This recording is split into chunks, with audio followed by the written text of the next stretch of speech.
بسم اللہ الرحمن الرحیم۔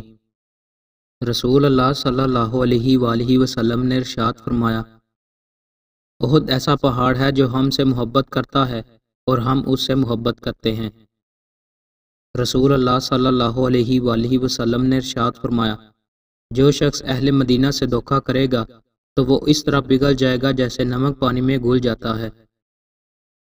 رسول اللہ صلی اللہ علیہ وآلہ وسلم نے ارشاد فرمایا، جو شخص کسی جگہ بیٹھے اور وہاں اللہ کا ذکر نہ کرے تو اس پر اللہ کی طرف سے نقصان ہوگا، اور جو شخص کسی جگہ لیٹے اور وہاں اللہ کا ذکر نہ کرے تو اس پر اللہ کی طرف سے نقصان ہوگا۔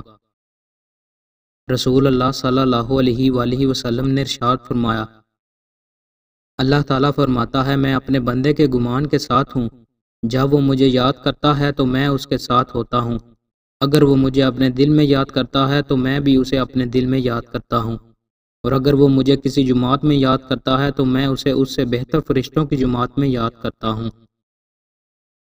رسول اللہ صلی اللہ علیہ وآلہ وسلم نے ارشاد فرمایا، وہ شخص جو اپنے رب کا ذکر کرتا ہے وہ زندہ کی طرح ہے، اور وہ شخص جو ذکر نہیں کرتا مردہ کی طرح ہے۔ رسول اللہ صلی اللہ علیہ وآلہ وسلم نے ارشاد فرمایا، جب کچھ لوگ بیٹھ کر اللہ کا ذکر کرتے ہیں تو فرشتے انہیں گھیر لیتے ہیں، رحمت انہیں ڈھانپ لیتی ہے، ان پر سکینت نازل ہوتی ہے، اور اللہ اپنے ہاں فرشتوں کے پاس اس کا تذکرہ فرماتا ہے۔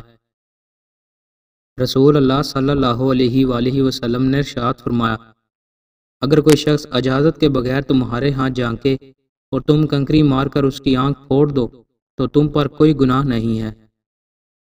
دوستوں، مزید اچھی ویڈیوز کے لیے ہمارے چینل کو سبسکرائب لازمی کریں۔ بہت شکریہ۔